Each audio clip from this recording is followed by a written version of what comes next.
Welcome everyone back to North to Prem. In today's episode we have two home fixtures, one against Lazio in the Europa League and one against Leicester in the Premier League. Since you last left us, we have played just a small handful of games, just the 3 games. We beat Olympiacos in the Europa League. We then lost 1-0 to Everton in the Premier League, which was a little bit disappointing, but we then turned that around with a win against Wolves in the Premier League. That means that's setting up our fixtures today. We're currently 8th in the Premier League, just 1 point away from a European place in 7th. We're currently sitting 4th with 2 wins out of 2 in Europa League, so doing quite well there. In terms of kind of future episodes, I'm thinking we'll probably do these 2, and then I think we'll just get through, probably look for something, maybe Man United Newcastle. That looks like a good double fixture. I guess Chelsea Arsenal's not too bad either, but it's a little bit close to what we're doing, so we probably want to have a little bit of a gap. So I'm thinking maybe Man United Newcastle would be a good game to come back from, but we won't worry about that just yet because we do have our I didn't even get to the team selection. We do have our first game, and I haven't actually done the team, so let me just make sure this is the right team. We do obviously want to play most of our first team, but I do think we want to make a couple changes. Did Neto come from Lazio? No, it was Napoli. My mistake. We will leave the rest of it as it is. This is the team that we're going with. We've got a goal of... In goal is Brasida, a back 4 of Frimpong, Evans, Martinez and Sanchez, midfield 2 of Bergamini and Carvalho, Sergio on the right, Neto on the left, and then Ljubicic and Janicevic, our Croatian partnership up top. And one thing I forgot to mention, we have done a future transfer, a big name, a big name is coming in. Ibrahim Bru, the 22-year-old Frenchman, has got 4 goals and 2 caps for France. He looks unreal. 22-year-old looks world-class. He is world-class. He joins us on a deal. He's just absolutely leathering him he's just leathering them in. Actually went on to the Sunderland on loan, scored 13 in the Championship, then played for the backups, the second choice team, came into the league, and he's just been banging them in. 8 and 13 in Ligue 1, 23 and 32, and he's currently got 10 and 12, so he is a goal machine. He is going to join us for £35 million, rising to £72 million with transfer clauses, so quite a big transfer for our level, but we are at the point now where really the squad is just about big transfers. We probably won't be bringing in too many more wonder kids or youngsters because we've kind of got enough of them, and I think we've got a squad where even if we didn't really change anything for the next 5 years, it's probably okay. Like, we'd only really need to bring in maybe a striker, and I think we've done that. So I think we've got a squad for the next 5 years that you can just kind of leave, and it would probably improve over time just by the players getting older and better anyway. But I do think if we are going to bring players in, it's going to be kind of bigger money moves for essentially what we want to be looking for is leading Premier League players, world-class players, that kind of thing. Janicevic opens the scoring, kind of just bumbled around there, but we do put it in the back of the net, and I'm pretty sure it was onside. It looked onside to me. It looked like it was more than enough players there to keep him on. He does get a goal. Janicevic hasn't had the greatest start to the season, so it's good to see him getting in amongst the goals, even if it is a little bit of a scrappy one. Fulham 1, Lazio 0. And this really does show that I think the Premier League is the best league in the world, and I think it is definitely proven that it is the case in Football Manager, at least anyway. So I think we comfortably should be beating sides like this, but you never know. I mean, it's tough. Like, we lose to Everton, and we've had like a tough game against Wolves, and then you come and beat Lazio comfortably. I'm not saying we will, but I could imagine that happening. And then it just shows you like the level at the Premier League is crazy. So I don't know how long it's going to take, and whether it's going to even be possible to win the league with Fulham. I think this is maybe our last club or our second last club. I don't see there being more than one club after Fulham. I think if we're going to leave Fulham, it's going to have to be for one of the really big boys, like a City or an Arsenal or a Chelsea or Man United or Liverpool, one of those traditionally very big sides with lots of money to spend. But to be honest, I'm quite happy at Fulham. We do get money to spend, and I mean, we're not loaded. It's not like we're dishing out huge transfer fees, and obviously 35 million for Bru is a good fee, but it's nothing crazy compared to some of what the other big sides do. We do concede there. Lukumi, don't know. That's an awkward name, and I'm glad he's not playing for me. He does put Lazio away. He does get one back for Lazio, and now actually getting the other goal as well. It's good to see him getting one against his old Italian rivals, but it does mean we go into the half 2-1 up, so we're looking pretty comfortable. I think we should win this game, provided we don't mess anything up. Evans is back from injury, so he's back in the squad as well. We will just make a couple of substitutions. We'll bring Maxi on to get some minutes, and we'll leave that. We have been playing Brits in the other Europe. I mean, I guess we've only ever played one other Europa League game, but for the other Europa League games that aren't basically against the top side like Lazio, we will be playing Spike Brits in goal just to give him some minutes and some game time. So we'll probably be playing pretty much our second string across the team. But Lubicic gets on the end of a great ball from Neto to make it Fulham 3, Lazio 1. He's on. Honestly, Lubicic has been incredible. He's been so good. But we are going to take him off just to make sure he doesn't get injured or anything like that. We'll also bring on Marko Medic in midfield, and we'll bring Manesi on at right back as well. That's mostly where he's been coming on, to be honest. He doesn't really play centre back. He's usually playing right or left back, and thankfully none of our fullbacks have been injured. I definitely think that's potentially one area we could improve on, potentially a really good goalkeeper, a really good left back, a really good centre back to partner Evans. But I'm quite happy with Martinez, and I think the midfielders are all pretty much sorted. If we get a really good one available, obviously, I think that would be great. I think the wingers are fine. I think Sergio and Neto, Pereira and Gergic, that's pretty solid for the next however many years. Again, it's just about if we can bring a world-class player in for a reasonable price, then fine. That's why we've went and got Ibrahim Brew, because he's reasonably priced for what's essentially a world-class player. He should really be a £100 million player because he's absolutely leathering the goals in, and he looks like he's still got room to grow. So at 22-year-olds, 4 and 2 for France, and then all the goals he's scoring in the league, he's a £100 million player. But because he's playing for Lens, the reputation is a bit lower. We've managed to probably get him a little bit cheaper, and the big clubs were sniffing, so we did have to move. It was someone I've had an eye on and didn't really want to go putting bids in for, because I wasn't sure if we definitely want to get him, with obviously having Dijanovic, but I don't think he's had as good of a start in the Premier League as I would have liked. So I think if we can bring him in, it does create a little bit of a dilemma of where you fit both of those in, but obviously there's plenty of games we can always rotate, we can always bring players in. I think ideally Ibrahim Brew would be the starter. We're definitely not paying him all this money to come in and sit on the bench, but it does leave Dijanovic in a little bit of a tough spot. Obviously, he could play on the left as well, but he's probably best as an advanced forward. He can also play pressing forward as well, so I think there's plenty of opportunities for him to play. But we are 4-1 to the good here, looking very, very solid.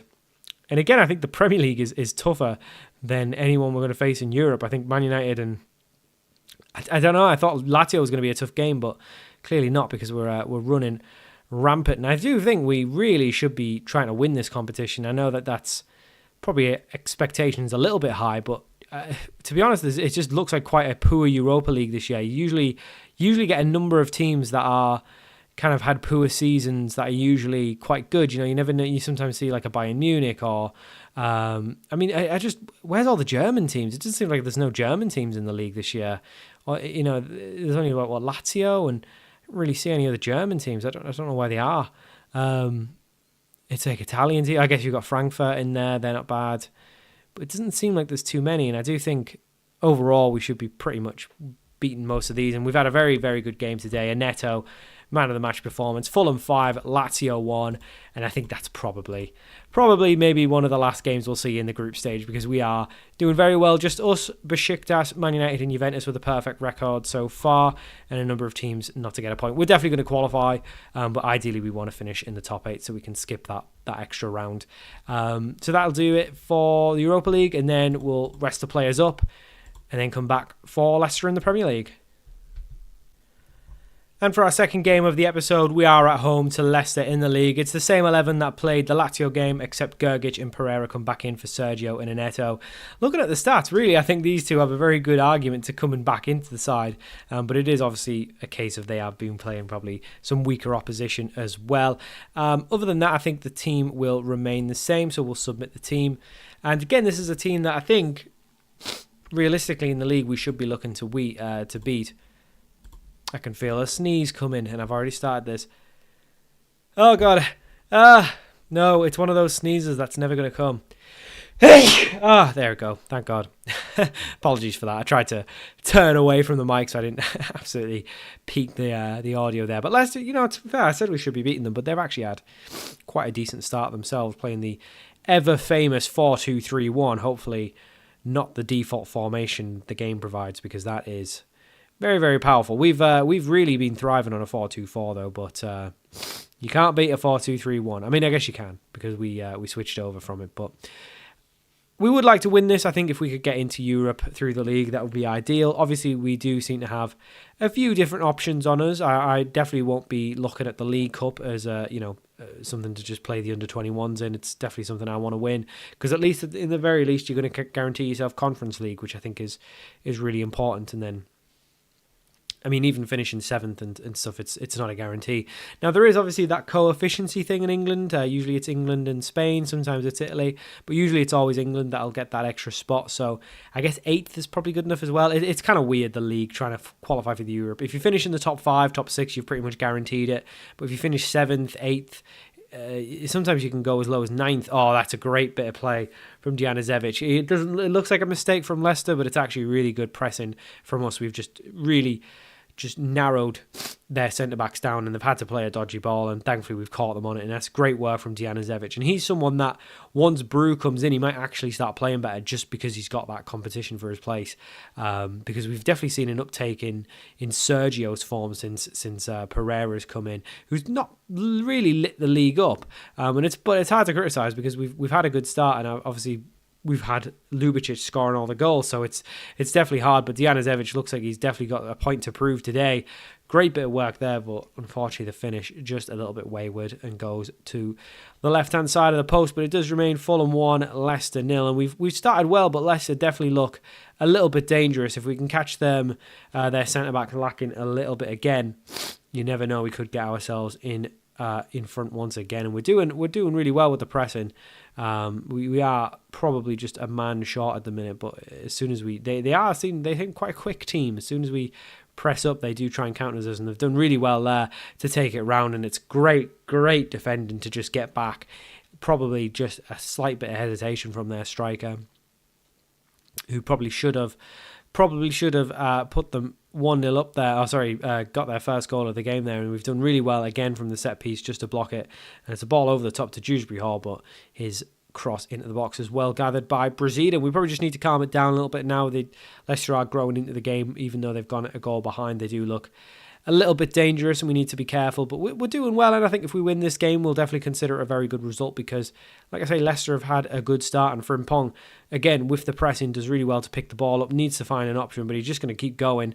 Unfortunately, it's just dropped to no one, but it's a really poor clearance from Leicester, and Gergic will play it out for Sanchez, who is good going forward, plays it into Ljubicic, who's 8-8 in the Premier League, by the way. He's on fire, but unfortunately his effort is blocked, and it goes out for a corner. Djanizevic to take, whips in, doesn't fall to a player on our side, and it goes out for another corner. Djanizevic once again to take the corner. Can he find someone a little bit better this time? Again, we go sort of front post area, but again, it's cleared by Leicester. Pereira picks up the ball, but that'll be the end of the highlight. And we just look like we are going to go into half-time 1-0 up, which is great. I think we've looked the better side, but Leicester do have a corner for themselves, and it's not really cleared, just about played back out from Leicester, and Nelson whips the ball in. It's not gathered by the goalkeeper, it's not gathered by anyone, falls straight back through, and Dewsbury Hall plays it through. It's a ball in the box, and it's hit the crossbar, hit the Denver bar, and we just about managed to get rid, but it has come straight back at us, and looking dangerous here, Leicester. Great block there from our defender there. Not sure whether it was Frimpong or who else it could have been, but it looked like it was Frimpong, but we couldn't see without the name. And Leicester went very close to grabbing an equaliser there. Great bit of goalkeeping from Brasilia. And someone whose rating never looks very good in terms of their little star rating and all that, but I'm sure he's good, because he tends to do quite well in the match engine. So I'm always impressed with him. So even if his star rating, as to what the coaches think of him, isn't always great, I'm usually quite happy with him. Not a great showing from our wingers, so I think we definitely, based on the performance these two gave against Lazio, that's not what we want to do. Based on the performance these two gave against Lazio, I think they deserve a chance to come on and show their stuff, when really the two that have been playing probably haven't been as good. And like I say, Sergio and Neto definitely both have a legitimate gripe to probably want to come into the side, because, being totally honest, I don't think the other two have lit the league up. I think Gergic has probably been the better of the two, but we spent quite a bit of money on Pereira, and I don't think we've seen too much of a return yet. And again, we're going to give him time. I'm not going to call him a flop, but we definitely could see a little bit more. And Marin Ljubicic adds another goal to his tally. I mean, I looked at him before the game and I thought, there's really nothing special about him. You look at his player and his attributes, and like I said, there's just nothing special about him, but he he is in the goal scoring form of his life. He could be having a bit of a meat chew season. I know he was obviously came in January. Sorry, my nose is running. I know he came in January and did obviously do quite well, 8-14. But I mean, he's what 9-9 now or something like that. He's doing really well in the Premier League. So he's actually got more goals in the Premier League in less games, and that is really, really not well dealt with there. I think Brasilia should probably be catching that. It was a decent save, but it comes straight back out for them, and they have got one back, and they'll have their tails up now. So we need to make sure that 2-0 is not the most dangerous scoreline. We get one back. And Neto, who has actually picked up a knock, I didn't even notice that, has picked up a knock since he's come on. So we probably have to take him back off, which is really disappointing because we just brought him on. I don't really have another natural winger. I guess Dijanovic can go there, or maybe even Pablo Sanchez, or even some combination of rotating those two. But yeah, Neto doesn't look good there. He just gave the ball away, and Leicester will counter it. Dewsbury Hall thankfully puts his effort wide, and we will take a Neto off before he can do anything like that again. We'll just bring Sanchez on and just do a like for like because Dijanovic is doing all right up top actually. So Sanchez is definitely more of a striker, but we'll bring him on the left because he can play there. Carvalho not having the greatest game either, so we'll take him off for Marko Medic, and will we bring on anyone else? I think we'll leave the rest because it is a little bit tight. So we'll leave the players on that are doing well. Dijanovic with the corner, whips it in, well cleared again. Leicester have been good, I won't lie. Leicester have been good, and I think they definitely look the quicker side, but Enzo Sanchez picks up the ball, tries to play a ball in, but it's a really bad ball in. But Frimpong will pick it up, but he loses it to Van Brommel, and Leicester will counter-attack from our corner here, and we are a little bit outnumbered in the middle. As you can see, it's played in the middle. Sanchez gets it clear. Doesn't fall to our man though. What is Sanchez doing there? Sanchez definitely could have got to the ball first there, and he just didn't. He just pulled out, which was really disappointing. But Sergio finds a lovely pass into Dijanovic, and he looked through on goal for all the world. Should be finishing it. It was a little bit hard to try and turn his body, but he's hit the side of the post. We do have a corner whipped in, not dealt with, and it's fell to Dijanovic, but he just whacked it straight over the bar. We will make our final change. We'll bring Maxi on for Bergamini, who's looking a little bit tired. Frimpong's tiring as well, but we are all out of substitutes with having to take a Neto off after bringing him on. And it is a Leicester corner with 10 minutes to go. And this time, thankfully, Brasilia has managed to hold on to it as he's made the save. Great bit of goalkeeping there, but poor defending from us from the corner. Leicester really pressing high now, so we've had to play it long, and hopefully we can win the ball, and we do. Sanchez gets it down to feet, plays it to Medic. He looks for a forward pass, finds Sanchez, who plays a really decent ball into Dijanovic. 1-2, back with Sanchez, through on goal. Oh, how has he not scored? How has he not scored? He's a goal scorer. He's a striker. He should be scoring them. He's one-on-one, and it's a decent save, but it's just not a good enough. Not a good enough striker, in my opinion, from Sanchez. He's done well to win the ball back here, and this is, you know what, this is a good game. If you were not a Fulham or Leicester fan, you were just watching the game. This is an exciting game. It's been really even. It has really been even. Thankfully, we are just edging it at the minute, but it's a good ball whipped in there. Sanchez picks up the loose ball, plays it to the other Sanchez, who has a strike, but unfortunately, it's probably the wrong Sanchez that he'd want on the end of the strike. 7 minutes at a time, says the referee. We are very much holding on, and this would be where I think other Football Manager players would go very defensive or try and time waste or something, but I just can't do that. And I usually find that doing that just ends up actually hurting you more than it does helping you. But we are forced to play the ball long once again, and this time it's a very poor ball. No one really getting on the end of it. Just a minute to go, and we've got the late highlight, and that's really the last thing we want to be seeing here is a late highlight. Great ball in, but thankfully we've just dealt for it. Sanchez playing it out to the other Sanchez, who does well to take it round his man. Dijanovic picks up the ball. It's a bad touch, but it's fell back to Dijanovic. Can he wrap the game up? He has a perfect chance. He needs to be getting his right foot wrapped round it, bottom right-hand corner. He doesn't. He goes left foot, left side, and he just can't get enough power on it. But I think it's not going to matter anyway. But he really should be finishing that. And that's why we're bringing Ibrahim Brew in, because I think he's going to finish those chances. But we do win. And what a game that was. Great goal from Dijanovic and Ljubicic to get us ahead. But really, we should have probably made it a little bit more comfortable. We had some very good chances late on there to win the game. We didn't. But overall, I think we've just about deserved it. I think we were the better side. But it was very even, so very good result there. And that shows us when we are against a good side that's probably equal to us, we are doing just a little bit more to win those games. So that does put us up in 7th into a Europe position, which is great. And we're actually only a point behind City with a game in hand. So overall, I think our first season back in the Premier League is going very, very well. I really don't think we can say it hasn't. I mean, yeah, just a few games lost so far. I think we had obviously a little bit of a dodgy start, but once we've got going, we've really got going. And obviously beating these Europa League sides comfortably really helps the dynamics, and we're really thriving off that. So we'll play some games in between. We've got Leeds in the Carabao. We've got a couple of Europa League games, some big Premier League games, so definitely good to get the points in now, because whether we'll be able to turn up to Arsenal and Chelsea and beat those. Obviously, we've got Sheffield Wednesday, so we should be beating that, but whether we can beat Chelsea and Arsenal, I guess, depends. We'll see. But I think next episode we'll come back for Man United and Newcastle. Newcastle all the way down in 19th, so that should be an interesting couple of games, and we'll come back for that. So thank you for watching. Hope you enjoyed this episode of North to Prem, and I'll see you all for more very soon.